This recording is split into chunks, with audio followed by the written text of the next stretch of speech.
Bon, bon après-midi tout le monde. Aujourd'hui, j'ai retourné maintenant les exercices. Les deux jours, les 2 jours que je n'ai pas eu,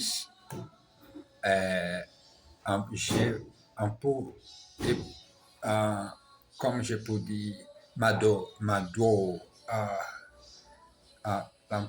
beaucoup de malade. Ma dos, ma dos est un peu épuisée, comme dit les maladies. Je peux malader les 2 jours après, mais je dirais tout en mardi pour pratiquer l'exercice. 20 minutes en français, lire mon livre en français et pratiquer l'exercice de mémorisation, regarder encore l'amour. Allez-y. Bon, continuons notre exercice de répétition. Que faites-vous dans la vie? De nos jours, il y a une grande variété d'emplois. On peut devenir ingénieur ou informaticien, médecin ou avocat par exemple. Ces dernières professions nécessitent plusieurs années d'études supérieures à l'université ou dans une grande école. D'autres préfèrent devenir journalistes ou publicitaires. Et n'oublions pas les artisans, tels que les menuisiers, les plombiers ou les maçons. Certaines personnes ne peuvent pas supporter de travailler à l'intérieur dans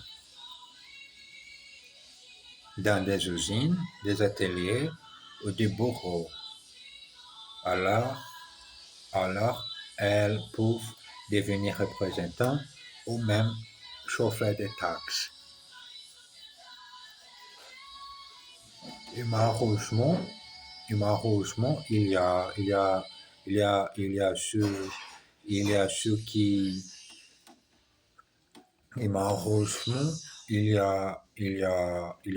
qui ne trouvent pas de travail, les chômeurs. Définition d'une administration. Une administration est un service où ceux qui arrivent en retard croisent ceux qui partent en avance. D'autres préfèrent devenir journalistes ou publicitaires. Il y a beaucoup de professions en France. Ces professions qui parlent, cette profession, le travail, au métier. J'ai besoin de métier, au boulot. Il y a beaucoup d'expressions que tu peux utiliser pour parler du travail. Exercice. Que font-ils? Il est ingénieur et son frère est informaticien. What do they do? What do they do? He is an engineer and his brother is a computer specialist. Et que fait sa femme? Elle est au chômage. And what does his wife do? She is employed. Il a un travail très intéressant. Il est avocat. He has a very interesting job. He is a lawyer. Je ne supporte pas le froid. I can't stand the cold. Ça nécessite beaucoup de travail. It necessitates a lot of work. Monsieur Duclos accueille un client.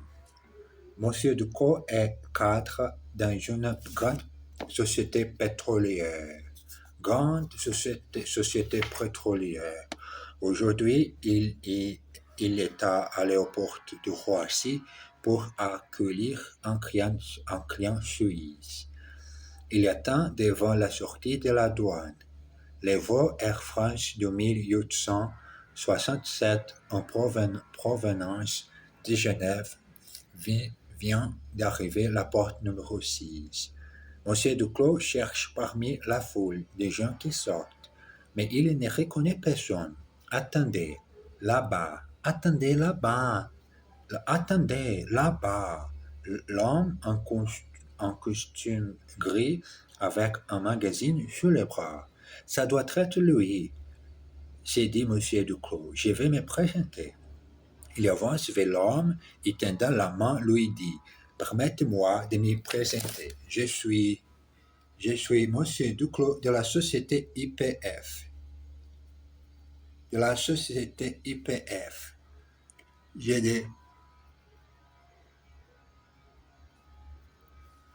ne, je ne comprends pas les Français. Je ne comprends pas les Français, dit l'homme avec un fort accent allemand. Accent allemand, fort accent. Par exemple, moi, je n'ai pas de bel accent français. Dommage. Mais j'essaie tous les jours de résister en vidéo sa belle chaîne que j'ai créée moi-même, voir ma progression, voir la magnifique chose de ma vie d'apprendre la langue étrangère. Je ne comprends pas les français, dit l'homme avec un fort accent allemand. Exercice. Et il y a un magazine sur les bras. He has a magazine under his arm. Vous venez d'arriver? Oui, j'arrive de Genève. You have just arrived? Yes, I've come from Geneva. Je ne reconnais personne. Attendez, ça doit être lui. I don't recognize anybody. Wait, that must be him. Présente-moi à votre sœur. Introduce me to your sister. L'homme en costume bleu avance vers la porte. The man in a blue suit goes towards the door. J'ai rencontré un ami en vacances. I met a friend on holiday. J'ai rencontré un ami en vacances. Un ami en vacances. Monsieur Duclos trouve son client. Monsieur Duclos est perplexe. Derrière lui, une voix dit, vous me recherchez Portrait, je suis Marcel Chavin, heureux de vous connaître. Enchanté, je suis Michel Duclos de la... Je sais, répondent les Suisses avec un sourire ironique. Je ne comprends pas cette sentence. Pourquoi ironique? Pourquoi? Dites-moi pourquoi tu ris ironique de ma face, de ma visage. Arrête de rire ironique. euh, euh, Voulez-vous me suivre? Nous allons chercher ma voiture. Les deux hommes se dirigent vers l'ascenseur. J'espère que vous avez fait bon voyage, oui. Je n'étais pas mal, quoique je n'aime pas l'avion. Voulez-vous aller tout de suite à votre hôtel ou voulez-vous passer au bureau d'abord? Non, je veux déposer mes affaires d'abord. Non, je veux déposer mes affaires d'abord. Exercice. J'aime beaucoup cet exercice. Pourquoi il y a la gauche, la gauche ou à droite, 5 phrases en français et autre côté, autre... Oh, j'ai oublié qu'on parle, pardon. Et à côté au gauche, la traduction en anglais. Par exemple, il faut aller tout de suite à son hôtel. He wants to go straight to his hotel. Il faut, il faut aller tout de suite à son hôtel. He wants, he wants to go straight to his hotel. Voulez-vous bien me suivre, s'il vous plaît? Would you follow me, please? Je suis Michel Duclos, heureux de vous connaître. I am Michel Duclos, pleased to meet you. Je veux déposer mes affaires d'abord. I want to drop off my things first. Il n'a pas fait bon voyage, il était malade. He didn't have a good trip. He was ill. Voyage. La chose tout le monde aime, c'est la voyage. Et parfois, la leçon 104e leçon. 104e leçon. Félicitations. Encore une semaine d'angoisse pour Jean-Michel qui commence à perdre espoir. Et puis, lundi matin, alors, Monsieur Belon, lui-même, is François Fourconnier. Je ne vous dérange pas, pas du tout. Je vous appelle pour vous annoncer notre décision de vous embaucher comme chef d'équipe. Alors, vous êtes toujours là? Absolument, je suis ravi. Dois-je comprendre que vous acceptez, et comme je vous dis oui, j'accepte volontiers. Très bien. Vous commencerez à la fin de la semaine. Nous, nous vous envions votre contrat par la poste. Par la poste. Bienvenue chez tutti vous. Plus tard, chérie, je suis de retour. Mais pourquoi as-tu mis ton manteau? Où va-t-on? Au restaurant pour fêter la bonne nouvelle. J'ai décroché le boulot chez tu veux. Félicitations, qu'est-ce que je suis contente. Au restaurant. Bonsoir, madame. Bonsoir, monsieur. Voici la carte. Désirez-vous prendre l'apéritif? 2 coupes de champagne, s'il vous plaît. Ce soir, on fait la fête. Puis-je prendre votre commande? On commencera avec un plateau de fruits de mer pour nous. Ensuite, pour moi, la seule menuière. Et toi, je ne suis pas très poison. Je prendrai plutôt une côte de bouffe. Une bouteille de Bernard Verchelès, Gratte 27. Très bien, monsieur. À ta santé, mon chéri, à ta santé, jeune homme qui te parle maintenant le français. Regarde, regarde les moments incroyables de ta vie, 2 langues étrangères, et maintenant la troisième, que c'est l'allemand. Incroyable chose que tu choisis de ta vie, apprendre 3 langues étrangères. Tu es un beau homme étranger incroyable. Il y a juste une chose. Il faut maintenant que je trouve un travail à Paris, moi aussi. Exercice. Bonjour, ici François Fourconnier. Je ne vous dérange pas, j'espère. Pas du tout. Good morning. This is François Fourconnier. I hope I am not disturbing you.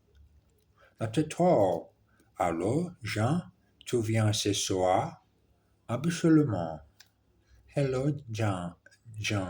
Are you coming this evening? Absolutely. Où est-ce qu'on va ce soir?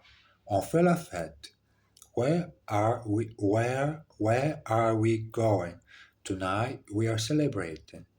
Il a décroché le boulot, que je suis contente pour lui.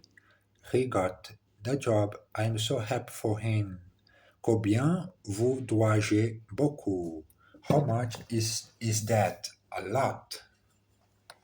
Décrocher le boulot. He got the job. Décrocher le boulot. J'espère un boulot en allemand, ou un boulot américain, ou un boulot français, pour utiliser ma langue que j'apprends tous les jours. C'est un moment fantastique de l'effort, d'expression libre et répétition de chaque leçon de mon livre assimile. Aujourd'hui, j'ai mélangé les 2 parties. La première partie qui c'est un peu facile, et la deuxième partie où tu vois beaucoup d'expressions dramatiques et l'expression du quotidien de la langue française. Les commerçants. Il y a beaucoup de supermarchés en France, mais aussi beaucoup de petits commerçants. Quand vous voulez du pain, vous allez chez les boulangers. Là, vous trouvez non seulement des baguettes, mais aussi des croissants, des tartes et des gâteaux. Si vous avez besoin de viande, vous allez chez les boulangers. Vous pouvez y acheter toutes sortes de viande et de voyages. Et si vous avez envie de bon jambon, de pâté ou de saucisson, vous allez chez les charcutiers. Les laits, le beurre, la crème et les œufs, on les trouve à la crèmerie. Chez l'épicier, il y a des fruits chez les goûts et beaucoup d'autres choses.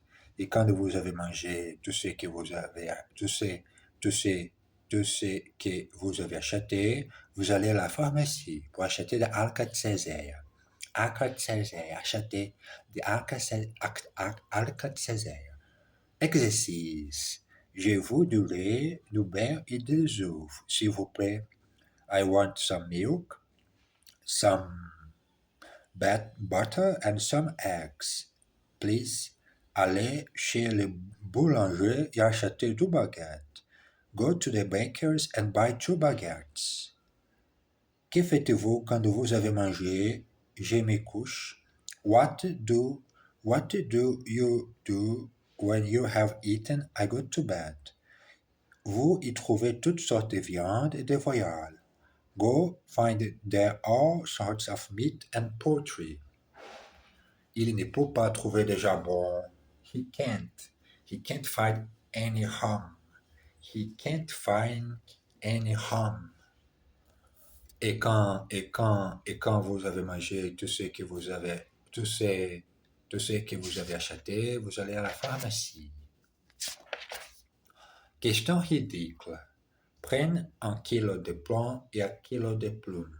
Lequel est le plus lourd? Bah, un kilo de plomb, bien sûr. Le plomb est plus lourd que le plume. Mais non, un kilo c'est un kilo, ils sont le même poids. Ils sont le même poids. Ils sont les mêmes personnes, le même genre qui tous les jours ne fait rien. Parle des bêtises, des choses qu'ils désiraient, mais fait rien d'intéressant. Parle bêtises. Qu'est-ce que vous pensez de mon nouveau petit ami? Il est sans doute plus intelligent que les derniers. Et il est plus beau et plus gentil aussi. Mais il a petit défaut, il est bègue. Oui, d'accord, mais seulement quand il parle. Dis-moi, ma chérie, j'ai trois pommes. Laquelle veux-tu? La pourgose. Ah, la pourgose, c'est la meilleure chose pour vous manger. Il fait beaucoup de choses un peu choix, un peu chaud, obscur place. Obscur place avec ton mari ou ton petit ami. Laquelle exercice? Laquelle de ces deux pommes veux-tu? Which of these two apples do you want? Vous payez à la caisse, monsieur. Vous payez at the cash desk, sir. Elle est plus belle que ma sœur. She is more beautiful than my sister. Nous avons une très belle voiture américaine. We have a very beautiful American car. Qu'est-ce qu'il pense du nouveau film? What do they think of the new film? Ah, les moments fantastiques. Les moments sont 19 minutes en français facile, en français qui probablement est 2 ans ou 3 ans, qui is de pratiquer et enregistrer la quotidienne de ma vie en français. Mais aujourd'hui, un peu différente. La leçon, j'ai parlé libre, les choses que j'ai désirées, pourquoi cette moment, je vois l'amour et je parle maintenant l'amour que je vois en mes livres, mon livre. Les quartiers. L'appartement de Jean-Michel et de Claude se trouve dans le 14e arrondissement, près du parc Montsouris. C'est un quartier résidentiel, mais comme certains quartiers de Paris, il ressemble à un petit village. Depuis une vingtaine d'années, les grandes surfaces se sont multipliées en France et maintenant beaucoup de gens y font leurs courses. Mais dans chaque ville, il y a un marché au moins une fois par semaine. Et à Paris, il y en a même une dizaine. Nos amis habitent une petite rue tranquille, loin des grands accès qui mènent à un boulevard périphérique. Les déménagements s'est bien passé. Les meubles sont arrivés en bon état et les couples s'installaient rapidement. Claude est occupé de toutes les formalités, comme les changements d'adresse et l'immatriculation de la voiture, et très vite, ils sont devenus vrais Parisiens. Nous avons nos cartes orange et nous sommes immatriculés dans les 75, mais la Bretagne me manque beaucoup. C'est dimanche. Jean-Michel et Claude décident d'aller faire le marché et de balader dans leur quartier. Donnez-moi un kilo de pommes de terre, un livre de carottes et une demi-livre de champignons, s'il vous plaît. Avec ça, une botte de radis, une filet d'oignons et barquette de fraises. Sera tout. Après avoir fait les courses et mangé un coquin monsieur dans un resto près du marché, ils partent à découverte du 14e. Tout près du réservoir, ils découvrent une charmante impasse avec des maisons très originales. D'après les guides, c'est la ville Sora. Il y a plein de gens célèbres qui y ont vécu. Très joli, mais il est temps de rentrer demain. C'est mon premier jour de travail. Ah, je souhaite mon premier jour de parler la langue française. C'est pire. Mais avec continuation, discipline et la passion d'acquérir naturellement mon français, moi, il est maintenant d'enregistrer les aventures avec mon français. Exercice. Y a-t-il un marché? Il y a même une dizaine. Is there a market? In fact, there are around 10. J'y fais mes courses au moins 2 fois par semaine. I do my shopping there at least twice a week. Tout s'est bien passé, très bien, merci. Les repas étaient fameux. Was everything to your satisfaction? Fine, thank you. The meal was splendid. Paris me manque beaucoup. I miss Paris a lot. Après eux, c'est une rue où plein de gens célèbres ont vécu. According to Dan, is a street where lots of famous people have lived. Je vous embrasse et à tout à l'heure.